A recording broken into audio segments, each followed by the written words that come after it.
Yo, what's up? This is Anubert TV. So magandang araw sa inyong lahat. So ngayon mga ka-idol, talagang umagang-umaga, kagagaling lang dito sa trabaho. So kaka-out lang at dito tumambay sa Eagle Ridge mga ka-idol. So matagpuan lang ito sa Barangay Habalira General Trias, Cavite. So kayo po ay malapit dito, pwede po kayong bumisita dito at napakaganda.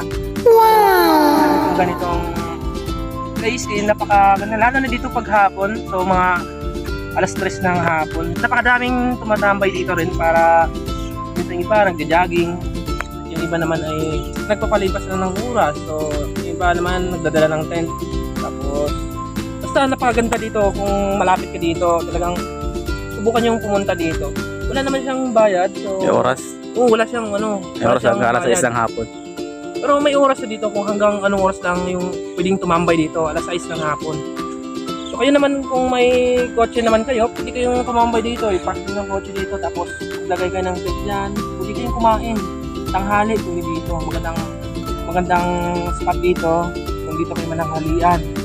Kung makikita mo yan, may kotse dito, kung makikita mo yung ano na yan, humila pa yan mga yan, siguro dyan sila kumakain, nagpapalipas ng oras, at dito pa, kung pupunta kayo dito, pagpasok na pa lang dun sa my gate, ay nagbibenta ng kape dyan. Napaka-solid yung kape dyan. So, shoutout sa may-ari ng kape yan dyan.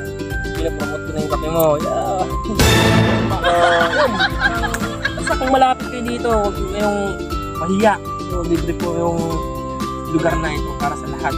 So, thank you po sa may-ari ng Eagle Ridge. So, thank you sa Eagle Ridge.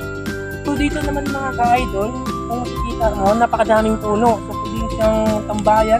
May tanghaling tapat, malamig na malamig dito gawa ng mga puno na nakaano dito sa lugar na ito. So kung may jowa kayo, talagang swak na swak para dito na magdi-date. So kung makikita mo yan mga yan, may motor na yan. So nagdi-date sila na talagang napakasulit naman talaga dito. So yun. Ayun naman ay may oras, kung rest din nyo, halimbawa wala kayong pasok, pwede kayong pumunta dito, magpapalipas ng oras, kasama yung pamilya nyo, mga anak nyo. So kahit mga bata dito, talagang mag-i-enjoy. So tingnan mo naman yung kalsada. Nakakagod So po. yun lang, kung kayo ay gustong pumunta dito, kung kayo ay malapit dito, pumunta na kayo. So hanggang dito na lang. Isang Yun, thank you for watching. So hihingi sana ako ng favor sa inyo mga ka-idol, at paki-follow na lang yung mismong page ko mga ka-idol, at paki-like yung mismong video. Maraming salamat sa inyong pagpanood, and God bless. Ingat po kayo.